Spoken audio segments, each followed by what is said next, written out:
picture this. About 12,800 years ago, humanity is on the verge of something huge.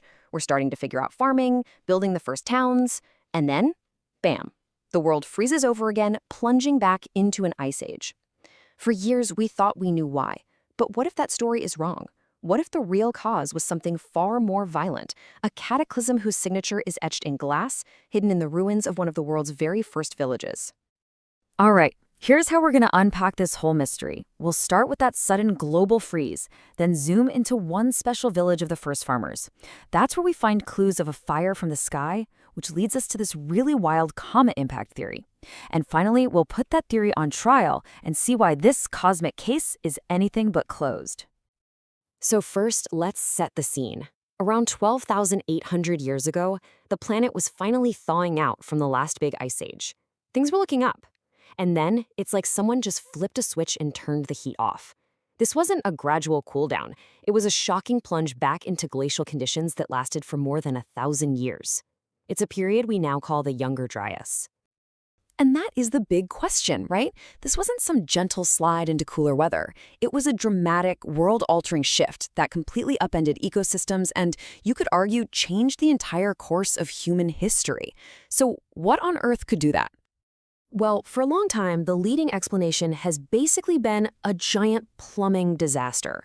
The idea is that a huge lake of glacial meltwater up in North America suddenly burst its banks. All that fresh water poured into the North Atlantic, messed up the salt balance, and shut down the ocean current that acts like a giant conveyor belt, carrying warm water to the north. It's a solid theory, it makes a lot of sense, but it might not be the whole story. Now, here's where it gets really interesting. We can actually zoom in from this massive planetary event all the way down to a single spot on the map. We're heading to what is now northern Syria, to an archaeological site called Abu Hureyra.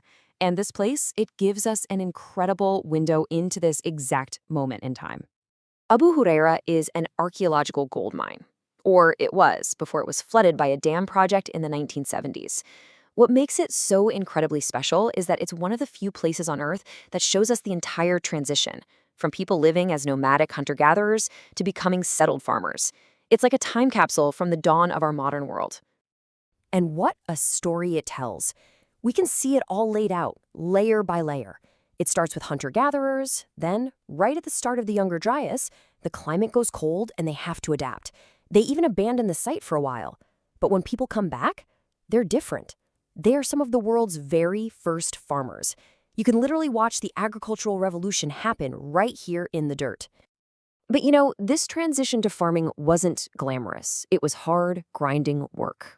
And we can literally see that in their bones. The skeletons they found, especially the women's, show the physical toll. Severe arthritis, deformed toes, worn out vertebrae.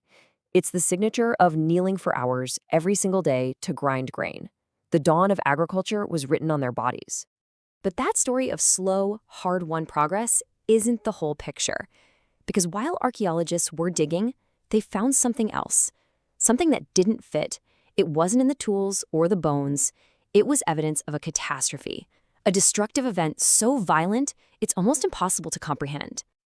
It was a story told in glass. Mixed in with the building materials and animal bones, they found tiny flecks of melt glass.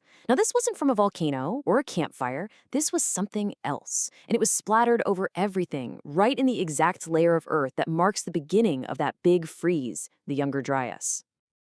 I mean, just to wrap your head around the kind of heat we're talking about, one of the researchers, James Kennett, said it was hot enough to completely melt a car in less than a minute. So, yeah. This wasn't a village fire, this was an inferno. The temperatures needed to form this kind of grass are over 2,200 degrees Celsius. That is insane. It's hotter than a wildfire, hotter than a lightning strike, hotter than almost any volcano. So the obvious question is, where did all that heat come from? Well, the clues were baked right into the glass itself. When scientists analyzed it, they found a unique chemical cocktail. Things like chromium, nickel, platinum, and iridium. These are all elements that are super rare here on the Earth's surface, but they're very common in things like asteroids and comets. It was a cosmic fingerprint. And right here is where the story just explodes. We go from a mystery at one small village to a potential global catastrophe. Because what happened at Abu Hureyra might not have been a local tragedy at all. It might just be one piece of evidence for a single event that changed the entire planet. This leads us to the Younger Dryas impact hypothesis. It's a bold, and I mean really controversial theory. It argues that a comet broke up and exploded in our atmosphere, and that this one event triggered everything. The deep freeze, the extinction of animals like the mammoths, widespread wildfires, and even the collapse of the Clovis culture in North America. All of it caused by one very, very bad day. And according to the theory's supporters, Abu Hureyra isn't an anomaly. They point to what they call a shroon field, basically a giant debris field that covers over 30 sites across 4 continents. And in all these places, in the exact same time layer, they say they find the same cosmic markers: the platinum, the nanodiamonds, the melted glass, a global pattern. But let's hit the brakes for a second. We have to be crystal clear here. This hypothesis is not settled science. In fact, it's one of the most ferocious debates happening in this field today, and a lot of experts outright reject it. For every piece of evidence, there's a powerful counterargument. Let's break down the fight. The pro-impact side says, look, we found nanodiamonds from the impact shockwave. The critics say, actually, those are probably just other forms of carbon that you're misidentifying. The impact side says, what about all the melt glass? Critics reply, could have been an incredibly intense wildfire. Okay, but the platinum layer, well, other labs have tried to find it and they can't. It goes on and on like that. And then there is the biggest, most obvious question of all, the elephant in the room. If something big enough to change the entire planet's climate really hit us, shouldn't there be a giant crater somewhere? For a minute there, it really looked like they'd found it. This massive crater was discovered under the ice in Greenland, called Hiawatha. It seemed like the perfect smoking gun. But then they were able to date it accurately. Turns out it's about 58 million years old. Way, way, way too old to be our culprit. So that lead went cold. And the problems for the theory don't stop there. The big animal extinctions, they weren't simultaneous. Some mammoths were still kicking around on remote islands for another 7,000 years.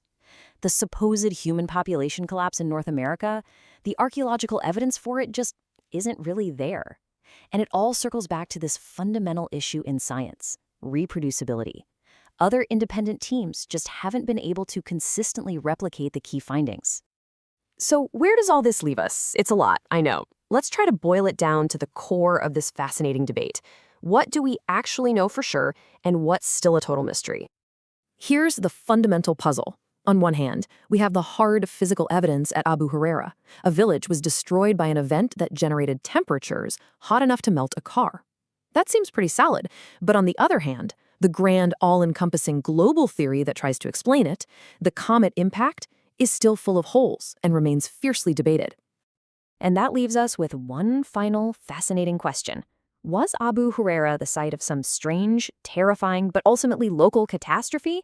An unimaginable firestorm whose origins are lost to time? Or was this tiny little village actually ground zero for a cosmic event that reshaped our planet and altered the course of human history? For now, the case remains wide open. Welcome to The Explainer. Today, we're diving into one of the absolute biggest questions in all of human history.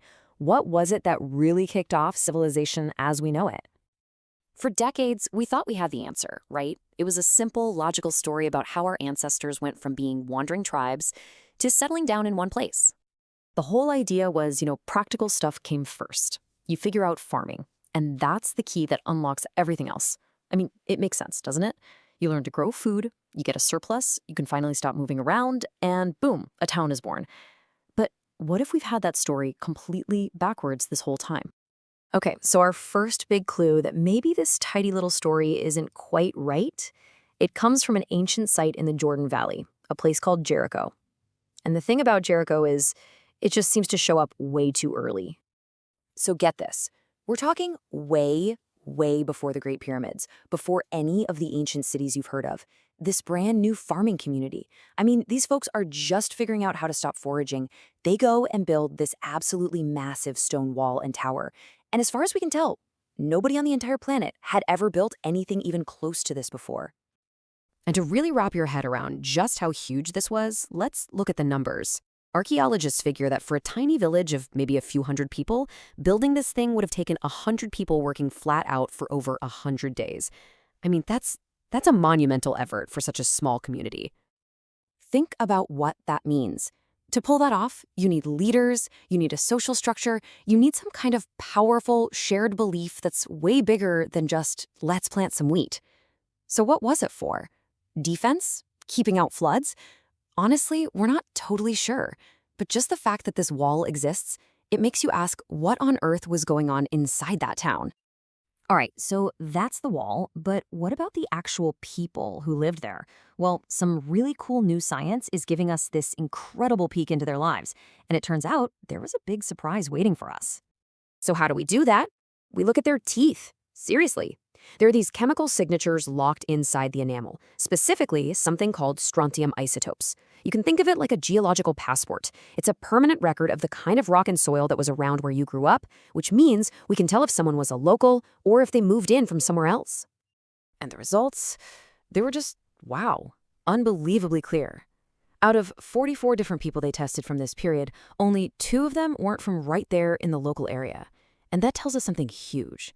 This wasn't some seasonal camp or a place people passed through. No, Jericho was a deeply stable, settled community. People were born there, they lived their whole lives there, and they died there for generation after generation. So Jericho was already making things complicated.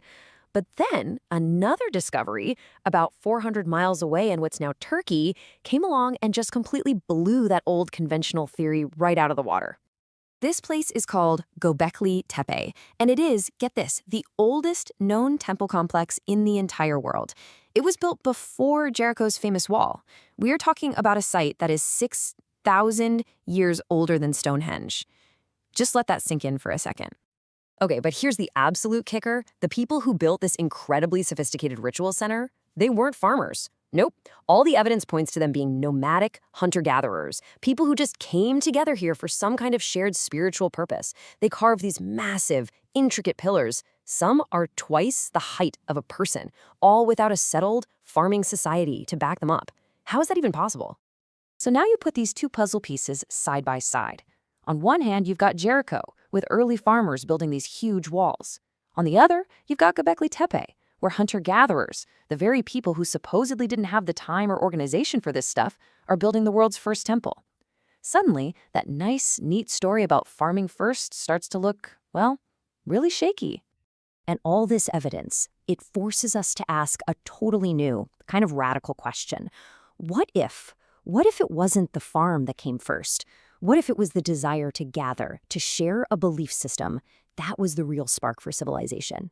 The lead archaeologist at the site, a man named Klaus Schmidt, he put this whole revolutionary new idea into 2 simple words. He basically said, we've had the whole story wrong all along.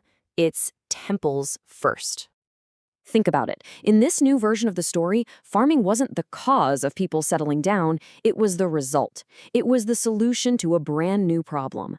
Okay, we've got all these people coming together to build this temple. How are we going to feed everybody? The shared idea, the faith, that came first.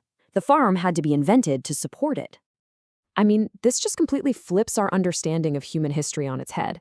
It suggests that it wasn't just survival or the need for food that built our societies. It was culture, it was big ideas, it was shared beliefs. Those were the real architects, right from the very beginning. And that makes you wonder, doesn't it? If shared ideas built the first towns, what are the big shared ideas that are building our world today? Welcome back to The Explainer. Today we're digging into a 9,000-year-old mystery. This is the story of what we all thought was the world's first city, and how pretty much everything we knew about it turned out to be wrong. It's a wild ride. All right, so to really get why this is such a big deal, we have to start with the original story. You know, the one that made Çatalhöyük famous to begin with. Okay, so I want you to picture this. You're in ancient Turkey, thousands of years ago. There's this massive settlement, home to tons of people. But look closer. Something's off, right? There are no streets, no alleys, not even a little courtyard. It's just this incredible, dense honeycomb of mud brick houses all smushed together. So you might be asking, how in the world did people get from A to B? Well, get this. They walked across the rooftops. Seriously, your front door was a hole in the roof, and you'd climb down a ladder to get inside your house. It's just, I mean, it's such an incredible, totally unique design. It screams that these people lived in a way that is completely alien to how we think about cities today. Now, the first story we ever heard about this place, and for a long, long time, the only story, came from one man, its discoverer, a very charismatic and, as we'll see, very controversial archaeologist named James Millard. So Mellart, he's digging here in the 1960s, and he paints this just incredible picture of the place. He's talking about a peaceful, super complex society that was all about ritual. He said they worshipped this all-powerful mother goddess. And get this, he claimed they would leave their dead out on towers for vultures to pick clean, and then they'd bury the bones right under the floors of their houses. The idea was that the dead and the living were always together. It's a pretty wild story, right? And his big proof? Well, it was figurines just like this one. He saw these and said, aha, this proves they had a dominant female god, a mother goddess cult. And honestly, the story was so good, so compelling, that the whole world just bought it. For decades, this was the official history of Çatalhöyük. But that's when the whole thing started to unravel. So yeah, the story of Çatalhöyük takes this crazy, dramatic turn. But not because of some new discovery they pulled out of the ground. Nope, it was because of a massive scandal. One that would basically ruin its discoverer's reputation for good. Okay, so it all kicks off with this thing called the Brak affair. It sounds like something out of an Indiana Jones movie. Mellart claims he meets this mysterious woman on a train, right? And she shows him this unbelievable, priceless stash of ancient treasure. And then, poof, the treasure just vanishes. Nobody ever sees it again.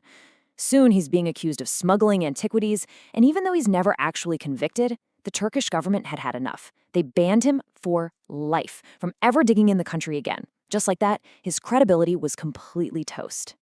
And the fallout from this was just huge. The entire site was fenced off.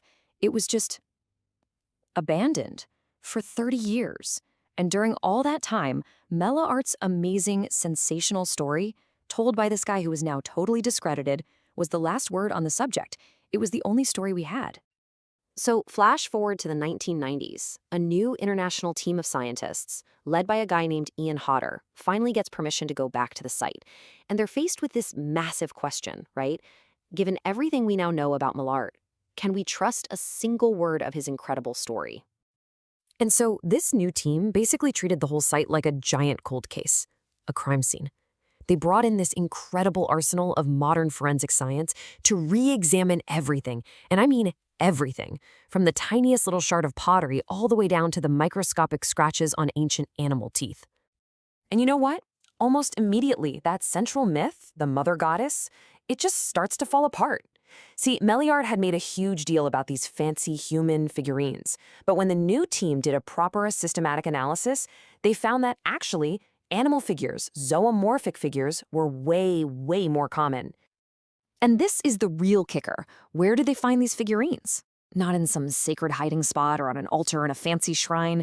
Nope, the data is super clear on this. The vast majority, almost 60%, were found in what are called middens. That's a fancy word for garbage dumps, which kind of suggests they weren't these super sacred idols at all, but maybe just common everyday objects, maybe even disposable ones. And it didn't stop with the figurines. The whole story about burials turned out to be wrong too. Remember that dramatic story about vultures? Well, the new team did a deep dive on the skeletons. They found exactly zero evidence for it. None. The bodies were buried whole, intact. And yeah, they were buried under floors, but not in every house. In fact, only about 1 in 5 houses had any graves at all. And some of those had over 60 bodies packed in. That doesn't sound like a single-family plot, does it? It sounds a lot more like a communal burial spot for the whole neighborhood. But to really crack the case of how this society actually worked, the scientists turned to a clue you would probably never think of: the teeth of ancient sheep. Seriously. Using this amazing technique called dental microwear analysis, they could figure out exactly what these sheep were munching on in the weeks before they died. So it's like this. Different foods leave different tiny little pits and scratches on tooth enamel. By looking at those marks under a microscope, you can literally reconstruct what the animal was eating. And believe it or not, that diet, it told them a completely new and surprising story about the people who owned them. And check this out, the data showed this huge shift over time. At first, in the early days, the sheep were eating wild, dirty grass from nearby wetlands. Pretty normal. But later on, their diet completely changes. It's full of things like legume straw and clean chaff. Now those are byproducts of farming. this tells us something huge. This wasn't just a big communal flock wandering around. This was intensive, small-scale animal care. It means individual families were growing special food just for their own little flocks.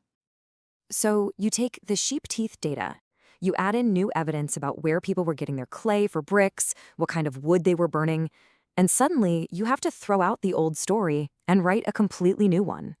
So, that old myth, the one about a single, big communal society all focused on rituals and goddess worship, well, that gave way to a totally new reality. The evidence we have now paints a much more complex picture. It looks like Çatalhöyük was more of a collection of smaller, independent, and really self-sufficient households. Each one was basically doing its own thing, managing its own farm, its own animals, its own little economy. And when you really think about it, the story of Çatalhöyük tells us something incredibly important about what archaeology really is. It's not about finding treasure chests or proving some sensational story. It's a slow, careful, scientific job. It's about questioning everything, testing the evidence, and, this is the most important part, being willing to admit you were wrong and rewrite history when the facts change. Which, of course, leaves us with a pretty mind-blowing question. If the story of one of the most famous archaeological sites on the planet could be this wrong for this long, it really makes you wonder, doesn't it? How many other stories that we take for granted about our ancient past are just sitting there, waiting for the right evidence or the right piece of science to come along and flip them completely upside You've down. probably heard the story, right? Civilization. It all started in the sunny plains of southern Mesopotamia in a place called Sumer.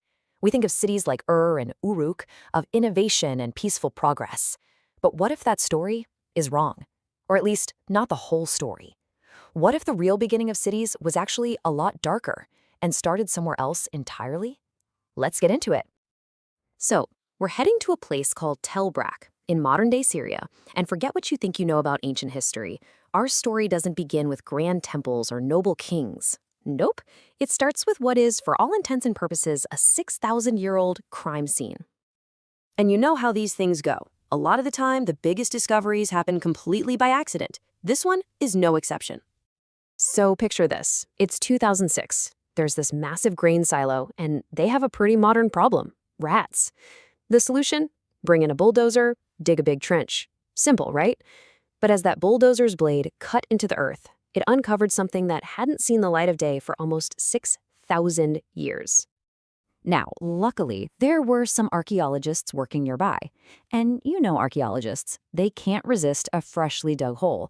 So they wander over to take a look, and what they found, it absolutely stopped them in their tracks. We're not talking about a single neat burial, or even a few. We're talking massive, tangled deposits of human bones. Just piles of them. All of a sudden, this quiet archaeological dig turned into something else entirely. It became a cold case. Okay, so to even begin to solve this mystery, who were these people? How did they end up like this? We've got to zoom out. We need to understand the place itself. We need to understand Tell Brak.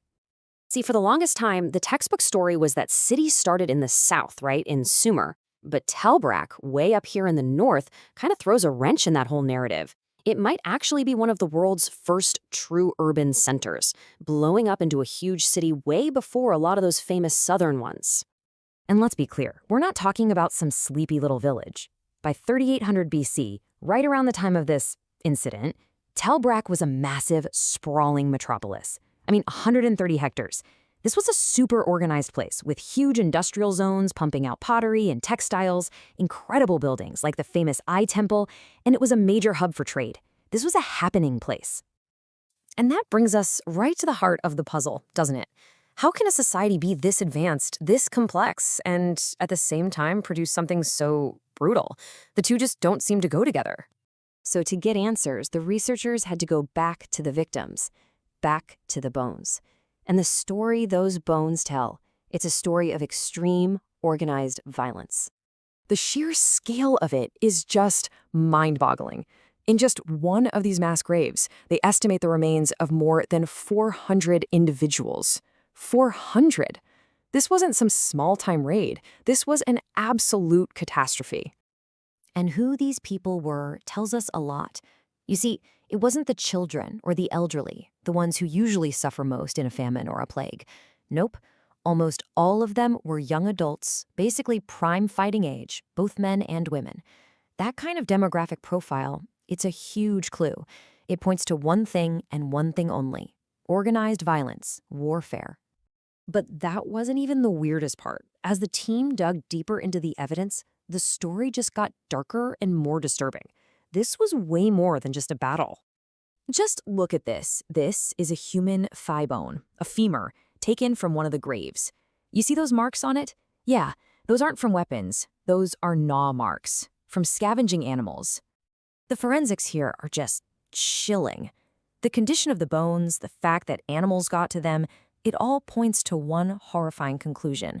After these people were killed, nobody buried them. They were just left out in the open, exposed to the elements, for weeks, maybe even months. You don't do that to your own people. This was an act of total contempt. It gets even worse. This wasn't just neglect, it was like a ritual of desecration. The human bones are all mixed up with animal bones from what looks like a giant feast. In another grave, bodies were taken apart, piece by piece. Thigh bones were turned into polished tools. Skulls were cracked open. This is what you do to an enemy you want to completely and utterly destroy, to humiliate them even after they're gone.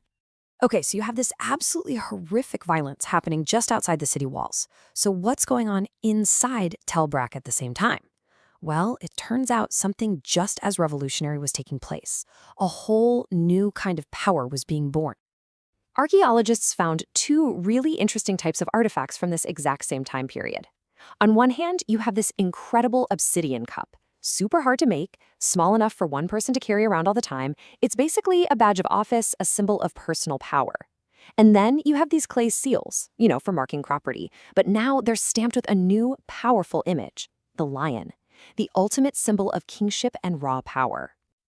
And if you look at how they use that lion symbol, it tells a fascinating story about how this new ruling class saw itself. First, you see the lion in the wild, pure, untamed power. The next step? You see the lion in a cage. They've captured that power, they control it. And then, the grand finale, an image of a man, a ruler, stabbing the lion. The message couldn't be clearer. I am stronger than the strongest thing in nature.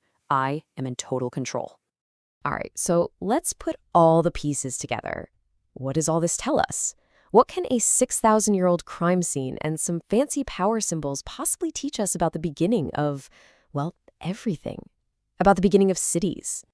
When you line it all up, the timing is just perfect. It's undeniable. At the exact same time that Tel Brak is exploding into a huge city, at the exact same time this new, powerful elite is rising up with their symbols of domination, that's when we see the first hard evidence for massive, organized warfare. These aren't separate events. They are all happening together. They're connected. And this all points to a pretty radical new idea. The birth of the city wasn't this nice, peaceful evolution we always read about. The evidence here suggests it was a violent, chaotic revolution. It suggests that conflict wasn't just some unfortunate side effect of people living together. It might have been the very engine that drove urbanization, creating the pressure that forged these huge cities and allowed a new, ruthless kind of leader to grab power. And that leaves us with a really tough, unsettling question to chew on. We'd like to think of war as a failure of civilization, right? A breakdown. But what if, at the very beginning, that's completely backward? What if large-scale, systematic violence wasn't the price of civilization, but the very thing that made it possible? It's a dark thought, I know, unearthed from the dust of ancient Syria, and it really forces us to rethink the very foundations of the urban world we all live in today. Welcome to The Explainer, where we break down some pretty big topics. Today, we're digging into one of the world's oldest and, frankly, coolest architectural ideas. What if a temple wasn't really a place for people at all, but was literally a house for a god? Let's get into the story of the Mesopotamian temple. So, when you hear the word temple, what do you picture? Probably a big, open space, right? A place for people to get together and worship, kind of like a modern church or a mosque. Well, you're going to have to put that image aside because that is not how it worked in ancient Mesopotamia. Yeah, in fact, for the most part, the general public wasn't even allowed into the most sacred parts of the building. The whole concept was just fundamentally different from what we think of today. That's right, a house, a literal home. The gods were seen as having real, physical identities. They needed to eat, they needed to drink, they needed a roof over their heads, just like people. And this one single, really powerful idea ended up shaping thousands of years of architecture. The story of how this idea changed, well, it tells us everything about the shifting relationship between humans and the divine. Okay, so if the temple was a god's house, you'd probably expect it to look like, well, a house. And to find the proof for that, we have to go way, way back, to the very beginning. We're talking the Ubaid and Proto-Literate periods, around 5000 BCE. So, at the ancient city of Eridu, which the Sumerians actually believed was the very first city ever, archaeologists found something amazing. A whole sequence of temples, built one right on top of the other over centuries. This gives us this perfect, layered timeline of how the architecture developed. And it all started right here, with what's called Temple 17. Look how tiny it is. This was a humble little structure, really just a one-room shrine. But this simple square, this is the seed from which everything else is going to grow. Now, fast forward through hundreds of years of rebuilding, and you get this, Temple 6. Whoa, it is massive, it's complex, and it's sitting up on a high platform so you could see it from miles away. The god's house got bigger and way more elaborate. You know, just like the home of a really powerful person might. And here it is. This is the undeniable proof. On the left, you're looking at the floor plan of a typical house from that time. And on the right, that's a temple from Eridu. Just look at them. See that long central space with the smaller rooms on each side? The layout is almost identical. This shared design is called the tripartite plan, and it's basically the smoking gun. It proves that in their earliest form, the houses of the gods were pretty much direct copies of the houses of humans. You know, that main hall was like the living room, the center of life, and the side rooms for storage or sleeping, for the human family and for the divine one. But, as society gets more complex, so do the needs of the gods. So let's jump forward to the early dynastic period and see how this idea builds out as the god's house becomes this huge, sprawling, self-sufficient estate. What you're looking at here is the temple oval at Kafajah. And you can see right away, this is so much more than just a simple house. See those massive oval walls surrounding the whole compound? This isn't just a home anymore. It's a private, totally self-sufficient economic powerhouse. So what was going on inside those walls? Well, excavation showed it was basically a beehive of activity. You had workshops for making pottery and cutting stone, you had granaries to store food, and there was even a big residential building called House D, which is probably for the high priest. The temple now had all the functions of a great household, supporting its divine master and the whole institution that grew up around them.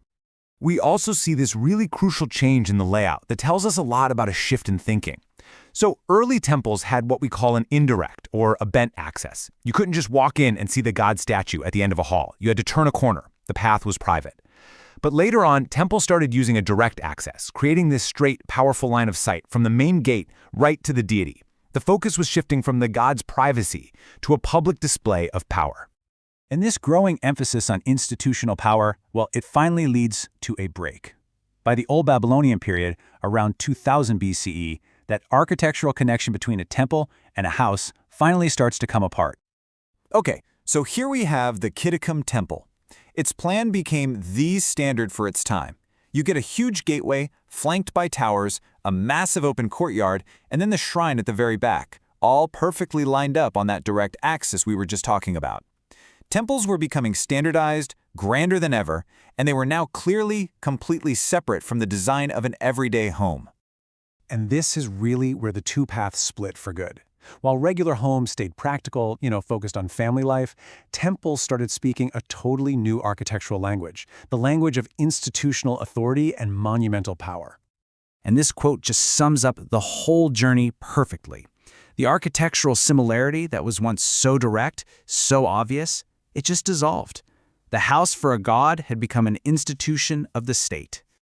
So this transformation from a simple home to a massive institution really leaves us with a final thought, doesn't it? It's about the changing relationship between a people and the gods they serve. It charts this course from an intimate, almost domestic vision of the divine to one of monumental, organized, state-sponsored religion. It's an incredible story, told not in texts, but in mudbrick and floor plans. Every now and then, a single discovery comes along that just completely flips our understanding of the ancient world on its head. Today, we're digging into exactly one of those finds. It's from modern-day Iran, a burial completely untouched for over 6,000 years that tells the story of an incredibly powerful woman, a story that is forcing us to rethink, Well, pretty much everything we thought we knew about power, society, and gender at the very dawn of civilization. Okay, so let's set the scene. The year is 2016. Archaeologists are working at a site called Chega Sofla in southwestern Iran, and they uncover this. At first glance, it's a single isolated grave. But what they found inside, well, it blew the minds of archaeologists everywhere. This wasn't just another burial. It was a perfect time capsule, hiding a mystery that goes back 6 millennia.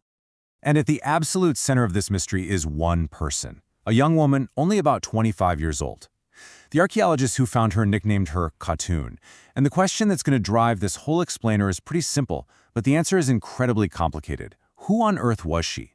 To figure that out, we have to travel back in time and piece together the world she didn't just live in, but a world it seems she may have actually ruled. Right, so to even begin to understand Khatun, we have to understand her time. So let's zoom out and set the scene. Let's explore the era she called home. Khatun lived in a time we call the Chalcolithic era, and that name literally comes from the Greek words for copper and stone, so the Copper Stone Age. And this was such a critical moment in our history. You can think of it like a bridge, a transition period between the Stone Age, or the Neolithic when we first started farming, and the Bronze Age when the first great cities started popping up. This era laid the groundwork for, well, for everything that came next. So, if you look at this timeline here, you can see exactly where Khatun's world slots in. For thousands of years, people lived in these simple farming villages during the Neolithic. Then, bam! The Chalcolithic hits, and you see this explosion of new technologies, new materials like copper, and, as we're about to see, totally new ways of organizing a society. It's the direct prequel to the famous Bronze Age empires. And here's the thing. This wasn't some slow, peaceful evolution. Oh no. The Chalcolithic, especially where Khatun lived, was a roller coaster. It was a time of massive, dramatic boom, and then bust. So we're zeroing in on this one region, the Susa Plain, in what is now southwestern Iran. For a long time, it was a pretty quiet landscape. You know, a few small scattered villages here and there. But then something happened. Something changed in a big way. And I'm not kidding when I say a big way.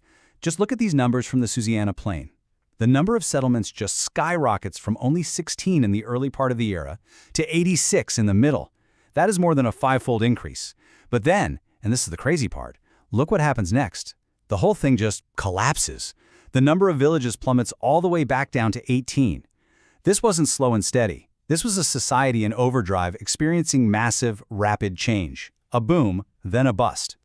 And during that boom period, it wasn't just about more villages. It was about different kinds of villages. You start to see a real hierarchy emerge. These massive centers, like Susa, grew to sizes nobody had ever seen before, with all these smaller villages kind of orbiting around them. Susa even had this huge ceremonial platform built. And that tells us something really important. This wasn't a society of equals anymore. It was becoming complex, it was becoming centralized, and it was becoming stratified. So we have this complex, booming society. But what were they like? What did they believe? Well, one of the best windows we have into their culture is their absolutely incredible pottery. And if you look closely at their art, one symbol pops up again and again: water. Now, in this dry, arid landscape, water was everything. It was life, it was fertility, it was purity. And this deep reverence for water is literally woven into the designs of their most treasured objects, giving us a huge clue about what they valued most. The absolute pinnacle of this art form was something called Susa of fineware. And believe me, this was not your everyday kitchen pottery. We're talking about ceramic vessels with walls so thin they're like an eggshell. The geometric patterns are so precise and so standardized, it tells us they weren't just made by anyone. These were the work of full-time, specialized artists. And, here's the kicker, you pretty much only find this pottery in high-status graves like the ones at the huge necropolis in Susa. It was an unmistakable sign of wealth and power. Okay, so now that we have a feel for this world of social ladders, expert craftspeople, symbolic wealth, and massive change, let's go back to our mystery. Let's go back to Khatun and see what her grave can really tell us. And here she is, back to this single grave. But now, right, now we can see it with new eyes. We can see her not as just some isolated person, but as a product of this incredibly complex Chalcolithic world. And every single object they placed around her was a statement, a symbol that was meant to be read loud and clear. The very first clue to her status is just where they put her. I mean, think about this for a second. To bury Khatun, the builders literally smashed through the foundation wall of a massive pre-existing tomb that already held more than 50 people. That is audacious. Her importance was so immense that her burial could literally override a huge important structure that was already there. That act alone is a massive statement about her power. And then there's the stuff she was buried with. A typical burial from this period might have a few pots, maybe some simple jewelry made of shell or stone. Khatun's burial was on another planet entirely. A ceremonial copper sword, almost 60 centimeters long, a massive marble weight over 7 kilograms, maybe a symbol of economic control, copper vessels that were plated with gold, and pure gold ornaments. Some of the earliest gold ever found in this whole region. This isn't just a rich person's grave. This is a carefully curated collection of items that symbolize different kinds of power, military, economic, and access to incredibly rare and exotic materials. So you might be thinking, okay, she must have been a one-off, a total exception. But the evidence from the rest of the cemetery says, nope, not at all. Other burials of distinguished women suggest there was a whole recognized class of powerful women here. In one mass grave, the very last person to be buried was a woman, sent off with rich pottery and gold. In another tomb, same story. The final burial was a woman, placed in a beautifully made brick tomb with valuable goods and even a seal, which is a classic symbol of administrative power. And maybe the most striking evidence of all, Khatun and at least 7 other high-status women from this site all had their skulls intentionally modified, a painful, lifelong practice often associated with elite groups all over the ancient world. But here is what might be the most mind-blowing part of all. When bioarchaeologists studied the skeletons themselves, looking at their teeth, their bones, they found no significant difference between men and women. They ate the same food, their dental health was the same, the wear and tear on their bodies was similar. This tells us that their society wasn't really divided by physical labor. And that means Khatun's incredible status, it wasn't based on biology, it was purely social. Her power was constructed. It was political or religious or economic, and it completely challenges our simple assumptions about what gender roles looked like thousands of years ago. And that's really where this whole story leaves us, isn't it? The discovery of Khatun isn't just about one amazing woman in one spectacular grave. It's a fundamental challenge to the stories we tell about the past. It shows that women could and did hold positions of immense wealth, authority, and symbolic power, even as the world's first complex societies were just getting started. So we're left with this really powerful question. If one tomb, one discovery, can change so much, what else about the ancient world, about the very origins of power and leadership, do we still have completely and utterly wrong? You know, we all think we know the story of how ancient Egypt began, right?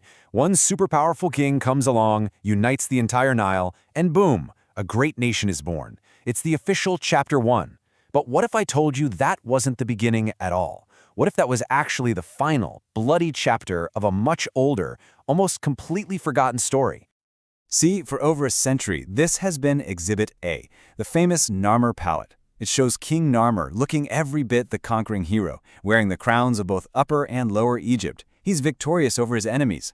It seems like an open and shut case that he was the one who single-handedly forged the Egyptian state. But come on, history is never that neat and tidy, is it? The unification of Egypt, well, it was a long, violent, messy process. Narmer wasn't the beginning of the story. He was the end of it. To find the real chapter 1, we've got to dig a lot deeper, to a time before the pharaohs we all know. And this lost chapter, this whole other era, it's one that archaeologists have had to piece together from tiny fragments of pottery and mysterious cryptic tombs. It's a period so murky and so ancient that scholars have playfully and kind of provisionally given it a name, Dynasty 00. Now, that term, Dynasty 00, is a little bit of a misnomer, to be honest. It wasn't one single family passing down the crown, not at all. Instead, it describes this chaotic 300-year-long period when Egypt was just a patchwork of competing local kingdoms. You could call them proto-states, each one led by its own powerful chieftain. And hey, even historians admit the label is kind of clunky. One calls it nearly ridiculous. But you know what? It's a useful placeholder. It helps us make sense of this incredibly remote time, and it's a great reminder that history is always an ongoing investigation. So you gotta get that image of a single, unified kingdom out of your head. Instead, picture something more like the rival city-states of ancient Greece, or the powerful Maya cities. You had these major centers like Thinis, Nakhata, and Heracleopolis, all fighting for control of the Nile. This was the world before Egypt was, well, Egypt. So out of this chaotic era of Dynasty 00, these really powerful leaders started to emerge. And thanks to some absolutely incredible discoveries, we can actually put a name to one of the most important of them all, a king known to us only as Scorpion I. Way out in the desert, archaeologists stumbled upon something unbelievable. It's not just art. Some have called it ancient war correspondence. Basically, a 5,000-year-old victory announcement, carved right into the rock for everyone to see. Okay, this is so cool. It's a perfect example of how Egyptologists can read a story right out of the symbols. First, you've got a captured chief. Then, you see this symbol for victory, the bird pecking the snake. And finally, you get the signature of the winner, a falcon, which means king, hovering right over a scorpion. The message could not be clearer. King Scorpion has won. And believe me, this victory scene wasn't just propaganda. We know it's real because of the sheer scale of Scorpion I's tomb, found at the sacred site of Abydos. We're talking about a massive 12-chambered complex that proves he was a king of immense power and wealth, a major player in this game of unification, centuries before Narmer ever showed up. And that brings us to the place that ties all of these early kings together, the absolute political and spiritual heart of this entire era, the ancient city of Abydos. Abydos was everything. It was the power base for the kings, guys like Scorpion I and, later, Narmer, who would eventually conquer all of Egypt. It was home to el-Kab, the sacred royal burial ground for all these first rulers. And over time, its importance just grew and grew, becoming the main cult center for Osiris, the god of the afterlife. For literally thousands of years, every Egyptian dreamed of being buried at Abydos. They believed it was a literal gateway to the afterlife, a physical bridge connecting our mortal world with the divine. It was the place to be. But for the longest time, there was this huge debate raging among archaeologists. Okay, so these early kings were clearly connected to Abydos in the south, but a whole series of massive, really impressive tombs from the exact same period were found at Saqqara, up in the north. So the big question was, where were these first kings actually buried?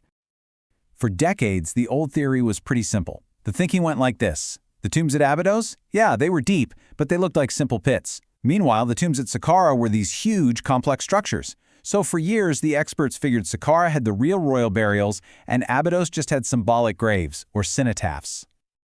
But then new archaeological data came out, and it just flipped that entire argument on its head. Just look at this chart. It compares the actual size of the burial chambers.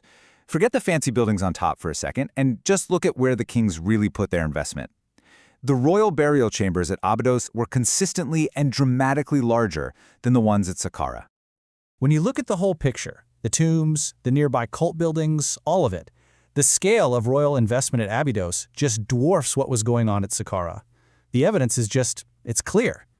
Really, the case for Abydos is just decisive. First, you've got this perfect, unbroken line of royal burials from Dynasty 00 all the way through the First Dynasty. Second, only the Abydos tombs had those official royal stone markers, the stelae with the king's name. And finally, and this is a big one, the Abydos site was held so sacred that it was never built over. Ever. That's the final proof that it was the true resting place of Egypt's founding kings. So let's go back to Narmer, the hero of that famous palette. He didn't start the unification, he finished it. His famous victory was the climax, the final chapter of generations of warfare led by these powerful kings like Scorpion I, the forgotten rulers of Dynasty 00, who laid the bloody foundations for all the pharaohs who came after. The sands of Abydos kept Egypt's true origin story hidden for 5,000 years. It really makes you wonder, doesn't it? How many other official histories that we think we know have a hidden prequel, a lost Dynasty 00, still buried, just waiting to be discovered? All right, today we're cracking open a 4,000-year-old mystery, the lost city of Mari. We're going to become archaeological detectives using two incredible pieces of evidence, these tiny stone seals and thousands of clay tablets, to unlock the secrets of a forgotten empire. Let's dig in. So, just imagine this for a second. You're the king of a massive, powerful city-state. You've got to manage trade, lock down your giant storerooms, get messages to your generals, and keep tabs on your entire economy. The catch? You have no paper, no computers, no email. How on earth do you pull that off? Well, that's the puzzle we're going to solve today.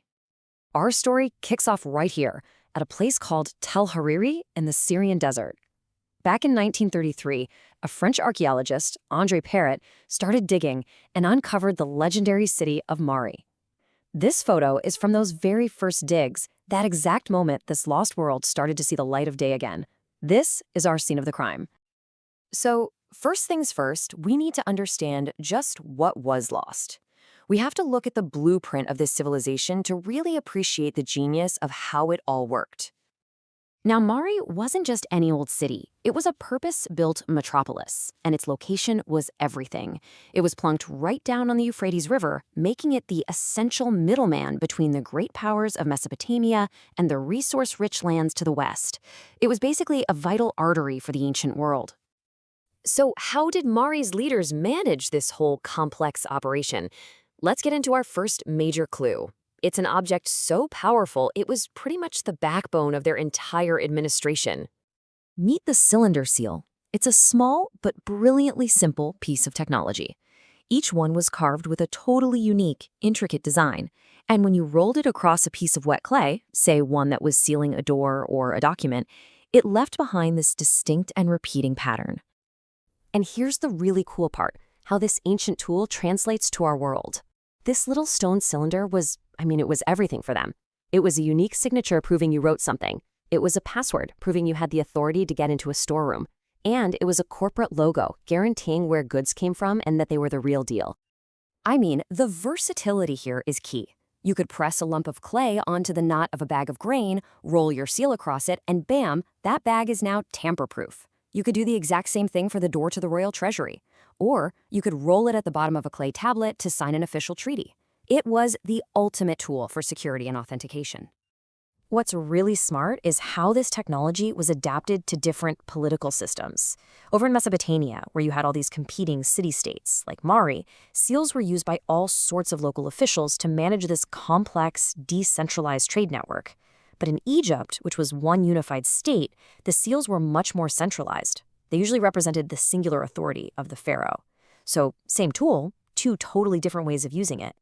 Okay, so the seals show us how Mari's administration worked, but they don't tell us what they were doing.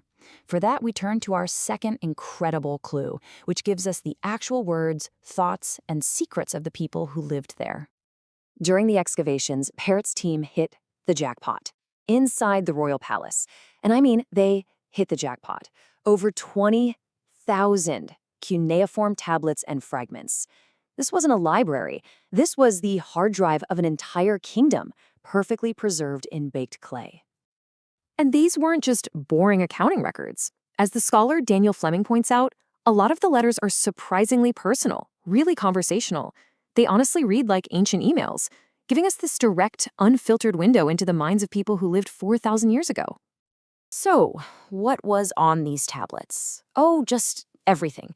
We have administrative texts that get into the nitty-gritty of running the palace, who got what ration of grain. We have letters between kings negotiating treaties and alliances. There are field reports from generals and, get this, even intercepted enemy messages. That's raw intelligence from a rival kingdom. It's an absolutely unprecedented snapshot of an ancient state in action.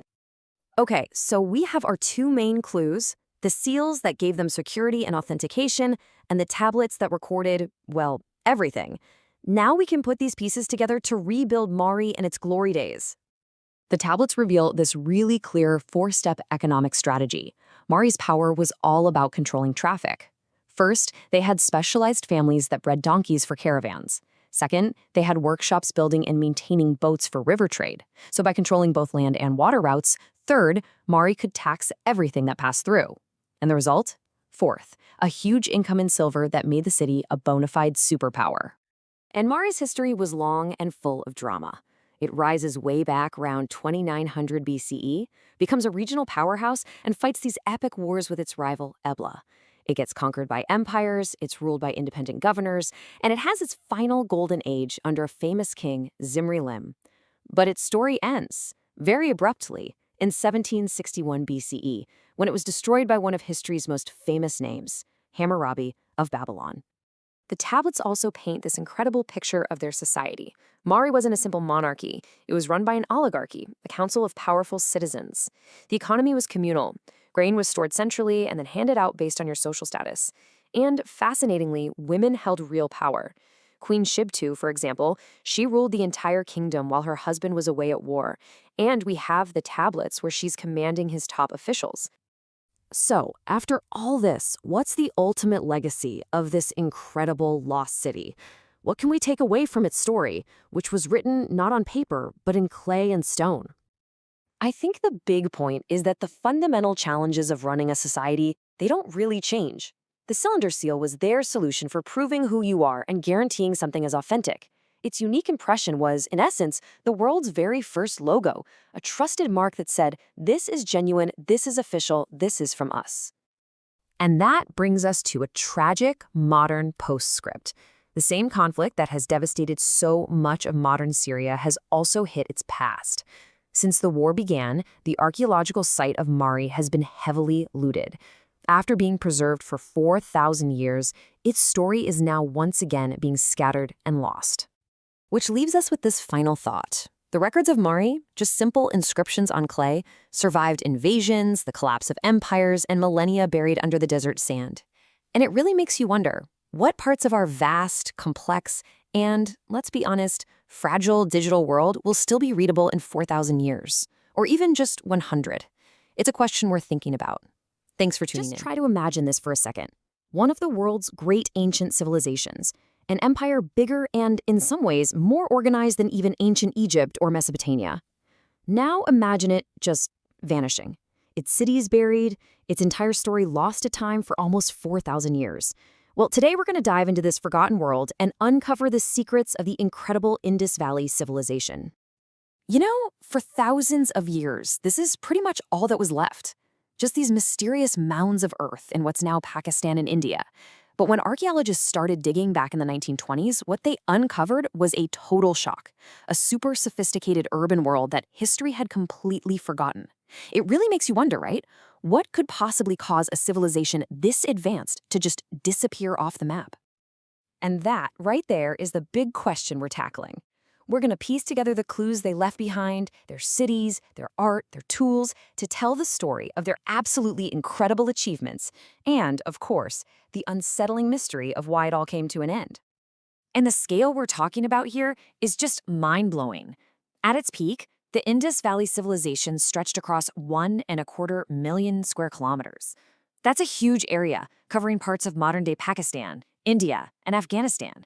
It's an enormous territory, all connected by a shared culture, but weirdly, without the massive palaces or fancy royal tombs you see in other ancient empires. So how on earth did they pull it off? Well, the most powerful proof of their genius is found in the ruins of their cities. And these weren't just messy settlements that grew randomly over time. No way. These were meticulously planned and engineered from the get-go, and they reveal a society that was kind of obsessed with order and precision. What's so incredible is that cities like Mohenjo-Daro and Harappa, even though they're hundreds of miles apart, seem to follow the same blueprint. You see it in the super organized grid of their streets, all laid out perfectly north-south and east-west. And they use standardized, mold-made bricks for everything, from little houses to giant city walls that were probably used to control who came in and out with trade goods. To find that level of uniformity across so many sites, it tells you they had this incredibly powerful shared way of doing things. And get this, even their basic building block was a work of genius. The ratio of a brick's thickness to its width to its length was almost always 1 to 2 to 4. Now, this wasn't just to make things look nice. It's a super stable proportion for building.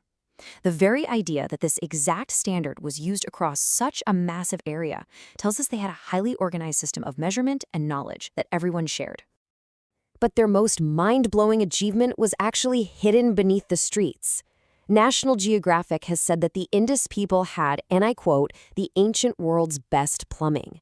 And think about this, their system was in some ways even more advanced than what the famous Roman engineers built thousands of years later. And we're not just talking about a few random drains here. This was a city-wide sanitation network. I mean, covered drains ran under the main streets, and pretty much every single house, from the biggest ones to the smallest, had its own indoor bathroom that was hooked up to the city's sewage system.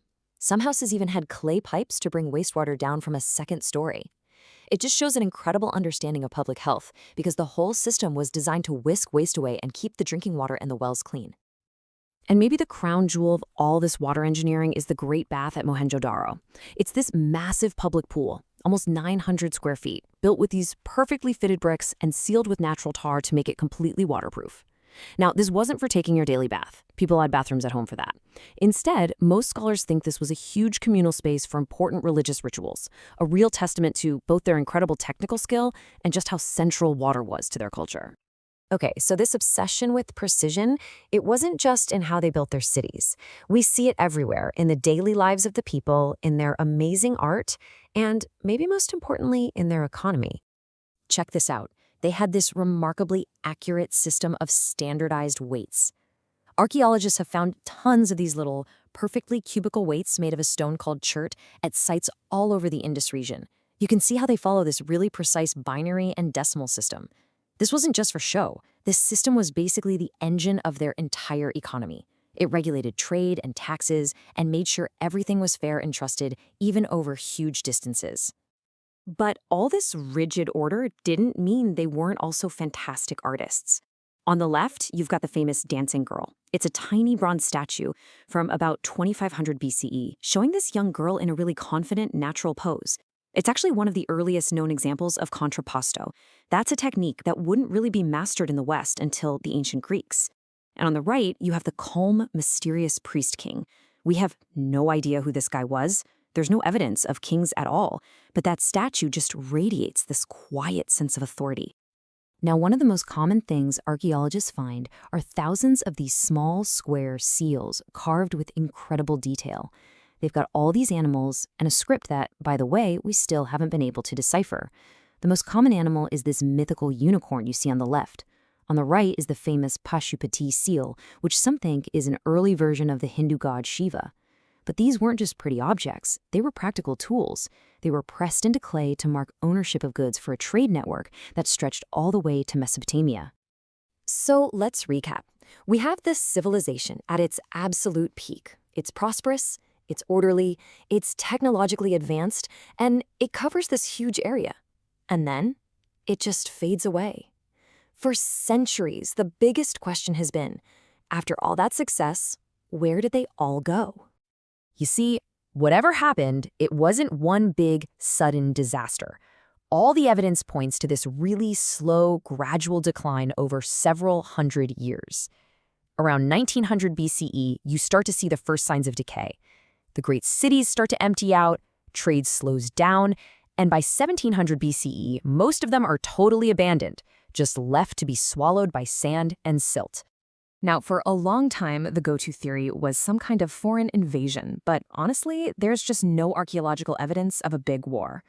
The leading theory today points to a much quieter killer: climate change. Scientific studies of ancient climate suggest that the reliable summer monsoons, the rains that fed their rivers and farms for centuries, started to get weaker. The great rivers that were the civilization's lifeblood, like the Indus and the now-lost Sarasvati River, began to dry up or change their course, slowly but surely choking the life out of the cities that relied on them. And this is the part of the story that's so chilling. This is where a 4,000-year-old civilization becomes urgently, terrifyingly relevant to us today. Because the very forces that may have brought down the Indus people have come back, and now they're threatening what little is left of their world. And here we land on just a tragic, unbelievable irony. Their civilization likely fell because the climate got too dry and the monsoons became too weak. Today, the ruins of their magnificent world are being destroyed by the exact opposite problem. Modern climate change is fueling more intense monsoon rains and devastating floods in the very same region. A recent catastrophic floods in Pakistan have done major damage to the delicate brick structures of Mohenjo-Daro, which is a UNESCO World Heritage Site. Experts on the ground are sounding the alarm, literally saying the site is in jeopardy. Its ancient walls are being weakened and are crumbling under the force of these extreme weather events, which are just getting more frequent and more severe. So it leaves us with this final, heavy question. The story of the Indus Valley is a powerful, haunting warning from the deep past. As we face the realities of our own changing climate, we have to ask ourselves, can we protect the legacy of a civilization that may have been one of climate change's first great victims before their world is washed away for good?